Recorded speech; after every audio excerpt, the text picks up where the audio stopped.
Hello dear students, today we are going to start a very important part from this chapter, that is numericals. But numericals देखील start करण्याच्या आधी ते solve करण्यासाठी काय काय basic information तुम्हाला माहिती असणं गरजेचं आहे ते पहिल्यांदा आपण आज बघणार आहे. आणि ही बेसिक इन्फॉर्मेशन एकदा तुमच्या डोक्यात आली ना की ह्या चॅप्टरमधलं कोणतंही न्यूमरिकल जरी तुम्हाला विचारलं तरी देखील तुम्हाला ते इझिली सॉल्व करता येणार आहे. सो आत्ता जे काही आपण डिस्कस करणार आहोत ते तुमच्या नोटबुक्समध्ये सेपरेटली कुठेतरी लिहून ठेवा आणि ते थोडंसं रिवाईज करा की जेणेकरून तुम्हाला प्रत्येक न्यूमरिकल सॉल्व करण्यासाठीची जी काही ट्रिक आहे ती तुम्हाला व्यवस्थित लक्षात येईल. बघूयात काय काय इम्पॉर्टंट गोष्टी तुम्हाला न्यूमरिकल सॉल्व करण्यासाठी माहिती असणं गरजेचं आहे. सगळ्यात पहिल्यांदा तुम्हाला माहिती असले पाहिजेत या चॅप्टरमध्ये असणारे फॉर्म्युली. इथे नॉर्मली आपण जेव्हा थिअरी शिकलो तेव्हा मी तुम्हाला सांगितलेलं होतं की याच्यामध्ये फक्त दोनच फॉर्म्युली यूज करायचे आहेत आपल्याला की ज्याचा यूज करून आपण हीटची व्हॅल्यू डिसाईड करू शकतो. आता इथे मात्र हे दोन्हीही फॉर्म्युले आपण हीटसाठीच यूज करतो. मग कोणता फॉर्म्युला कुठं यूज करायचा हे आपल्याला कसं कळणार? तर त्यासाठी सगळ्यात पहिली गोष्ट तुम्हाला काय करायची आहे की जे दिलेलं न्यूमरिकल आहे ते व्यवस्थित पहिल्यांदा वाचून घ्यायचं. त्या न्यूमरिकलमध्ये तुम्हाला असं कुठं लिहिलेलं दिसलं की हीट सप्लाय केल्यामुळे किंवा हीट रिमूव्ह केल्यामुळे एखाद्या सबस्टन्सची फिजिकल स्टेट जर चेंज होत असेल, म्हणजेच तो सॉलिड स्टेटमध्ये असेल तर त्याचं कन्व्हर्जन सपोज लिक्विडमध्ये होत असेल, लिक्विड स्टेटमध्ये असेल तर त्याचं कन्व्हर्जन गॅशियस स्टेटमध्ये असेल. जेव्हा हीट सप्लाय करतो, जेव्हा हीट त्याच्यातून रिमूव्ह करतो आपण तेव्हा गॅशियस स्टेटमधून तो लिक्विड स्टेटमध्ये येणार, लिक्विड स्टेटमध्ये असेल तर सॉलिड स्टेटमध्ये येणार.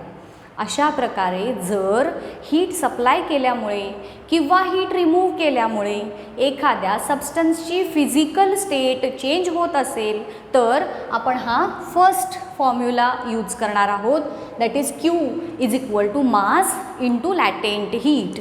L, कॅपिटल L म्हणजे लॅटेंट हीट. ओके, आता बघा हे झाला पहिला की न्यूमरिकल वाचलं तुम्ही, अशा पद्धतीचं फेज ट्रान्सफॉर्मेशन कुठं दिसत असेल तर तुम्ही हा फॉर्म्युला यूज करणार. नेक्स्ट फॉर्म्युला आहे Q is equal to mass into specific heat into delta T म्हणजेच change in temperature. Okay, so here temperature of substance जर चेंज होत असेल, हीट सप्लाय केल्यामुळे टेम्परेचर वाढत असेल किंवा हीट रिमूव्ह केल्यामुळे टेम्परेचर कमी होत असेल, म्हणजेच फिजिकल स्टेट सेम असताना फक्त टेम्परेचर कमी किंवा जास्त होत असेल म्हणजे चेंज होत असेल तर आपण Q is equal to M into C into delta T हा फॉर्म्युला यूज करणार आहोत. डेल्टा टी म्हणजे काय आहे तर it is change in temperature. Delta टीची व्हॅल्यू आपण नॉर्मली फायनल किंवा maximum value minus minimum value करून आपण डेल्टा टीची व्हॅल्यू ही डिसाईड करू शकतो. सो फिजिकल स्टेट चेंज न होता फक्त टेम्परेचर चेंज होत असेल तर आपण M into C into delta T हा फॉर्म्युला यूज करणार आहे. हे झाले दोन महत्त्वाचे फॉर्म्युली.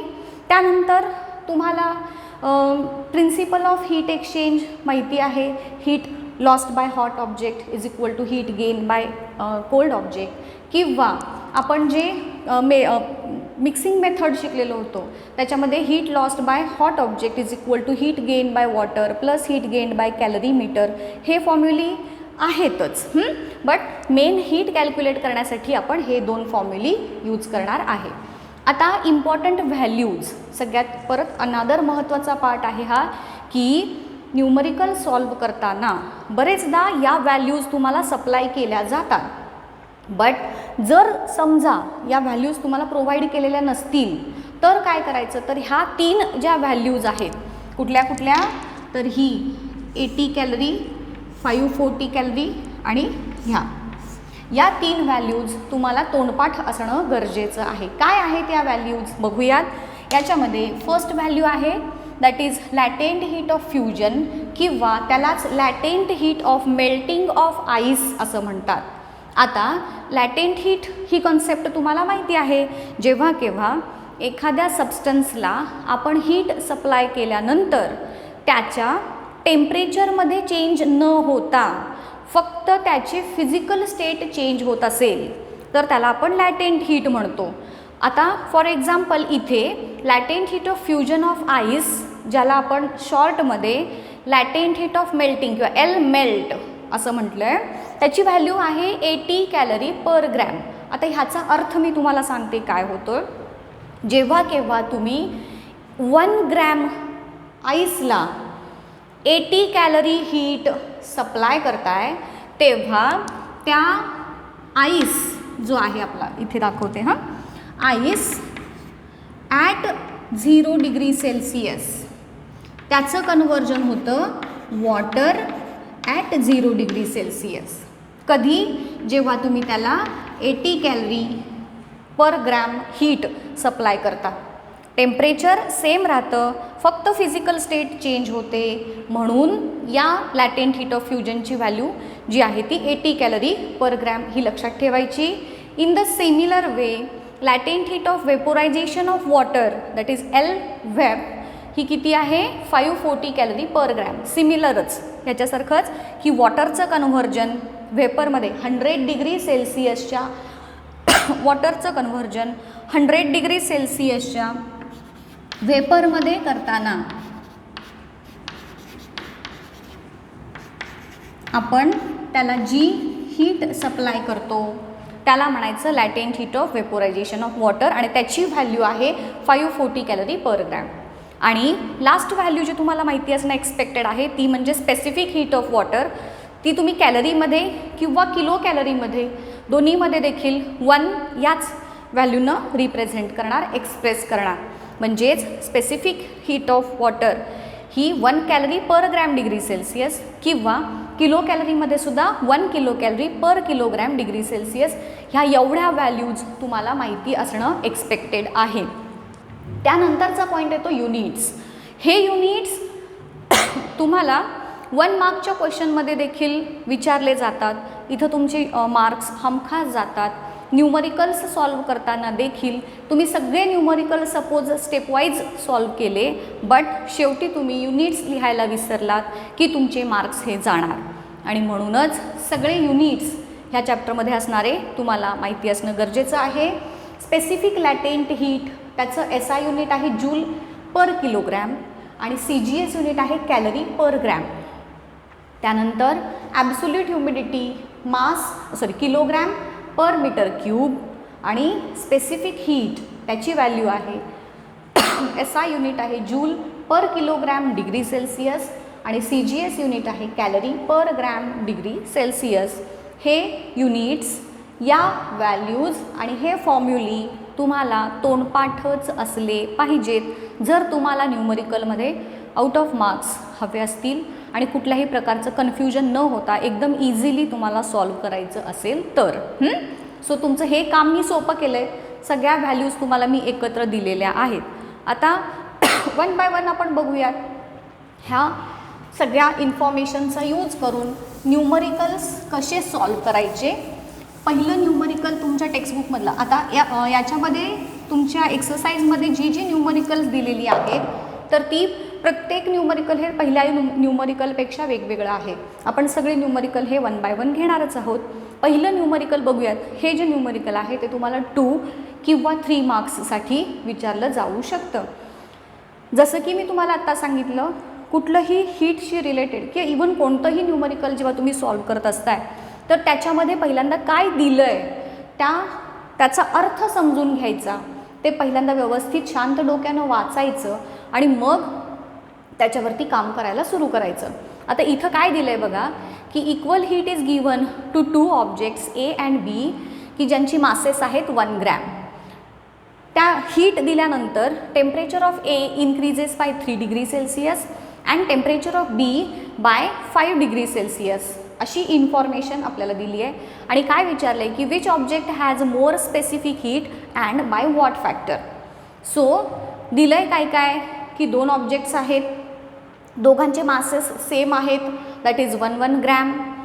हीट इक्वल सप्लाय केली आहे दोघांना देखील आणि हीट इक्वल जरी सप्लाय केलेली असली तरी टेम्परेचर Aचं आहे ते 3 डिग्रीनं वाढलं आहे आणि Bचं टेम्परेचर 5 डिग्री सेल्सिअसनं वाढलं आहे.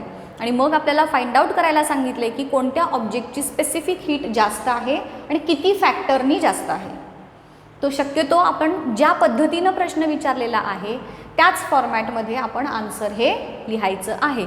आता न्यूमरिकल लिहितानाची सगळ्यात महत्त्वाची एक सूचना सांगते तुम्हाला की न्यूमरिकल हे नेहमी स्टेप वाईज लिहायचं. बरेचदा तुम्ही डिरेक्टली आन्सर लिहिता, फॉर्म्युला लिहिता आणि डायरेक्ट आन्सर लिहून टाकता. तर तसं न करता given, find out, formula, solution ह्याच पॅटर्नमध्ये आपण सगळे न्यूमरिकल्स हे सॉल्व करायचे आहेत. सो आत्ता देखील आपण इथे करताना तोच पॅटर्न वापरूयात. पहिल्यांदा आपल्याला शोधायचं आहे आणि लिहायचं आहे की आपल्याला गिव्हन काय काय सांगितलेलं आहे. हीट दिलेली आहे 2 ऑब्जेक्ट्सना आणि ती इक्वल आहे. आता हे जे सांगितलं आपल्याला की equal heat is given to 2 objects, हे आपल्याला शॉर्टमध्ये किंवा एखाद्या इक्वेशनच्या टाईपमध्ये जर कन्वर्ट करायचं असेल तर आपण कसं लिहू शकतो. हीट आपण क्यू ह्या सिम्बॉलने इंडिकेट करतो, बरोबर. सो बघा मी काय म्हणते, हीट सप्लाइड टू 2 ऑब्जेक्ट्स, ज्याला आपण क्यू म्हटलं. आता ए ऑब्जेक्टला दिलेली हीट त्याला आपण क्यू ए म्हणूया, बी ऑब्जेक्टला दिलेली हीट क्यू बी म्हणूयात. आणि काय सांगितले, दोन्हीही हीट्स इक्वल आहेत आणि म्हणून बघा मी काय म्हटलं, Q A is equal to Q B हे आपल्याला दिलेलं आहे. त्यानंतर अजून काय दिले आपल्याला की दोघांची मासेस दिलेत, दॅट इज 1 ग्रॅम, म्हणजेच मास ऑफ ऑब्जेक्ट ए आणि मास ऑफ ऑब्जेक्ट बी हे दोन्ही इक्वल आहेत आणि ते 1 ग्रॅम आहेत. हे देखील आपण इक्वेशनच्या फॉर्ममध्ये जर मांडायचं झालं तर आपण असं म्हणू शकतो, M A is equal to M B is equal to 1 gram.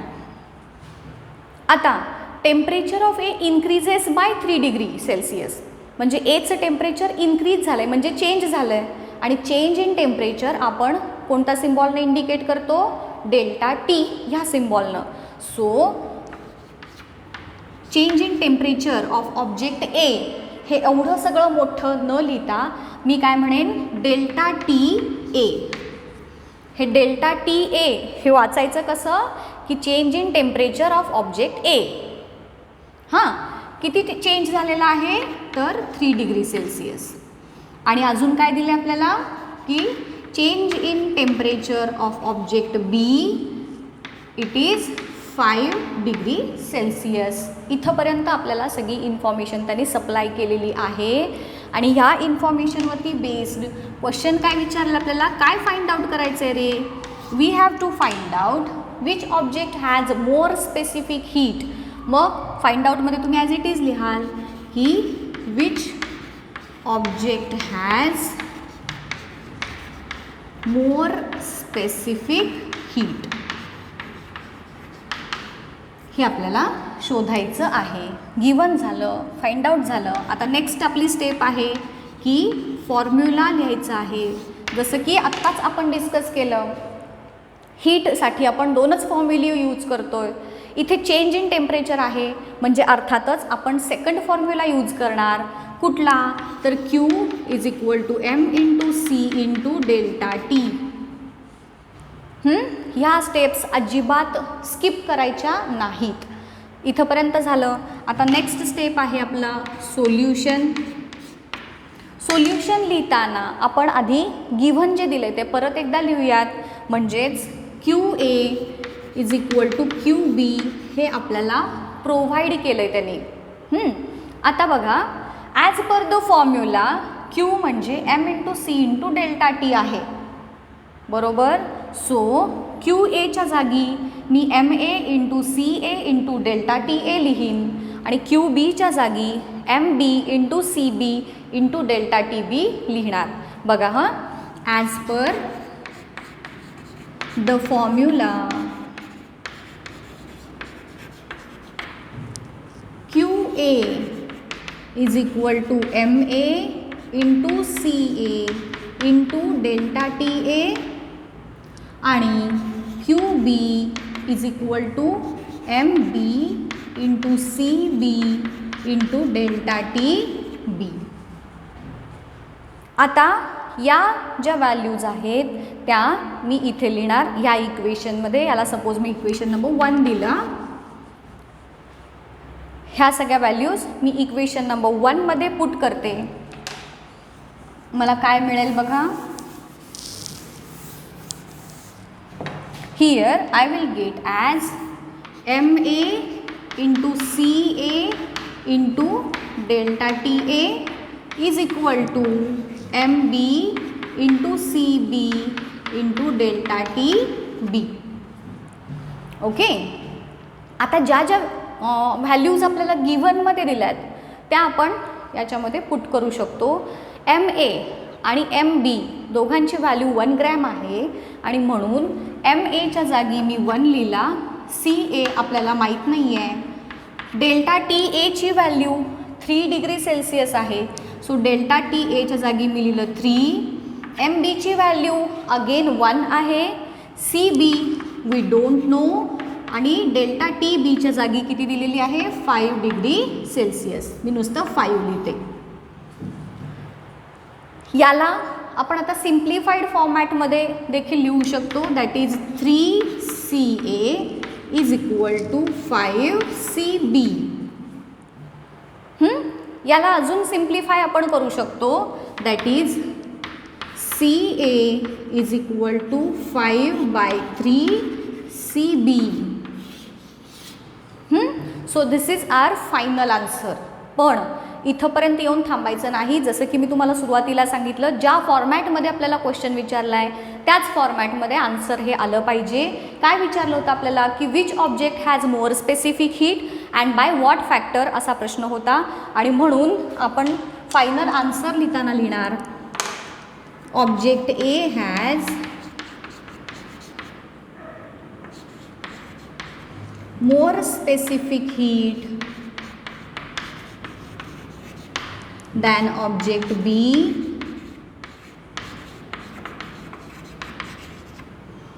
आणि शेवटी परत विचारलं की बाय व्हॉट फॅक्टर.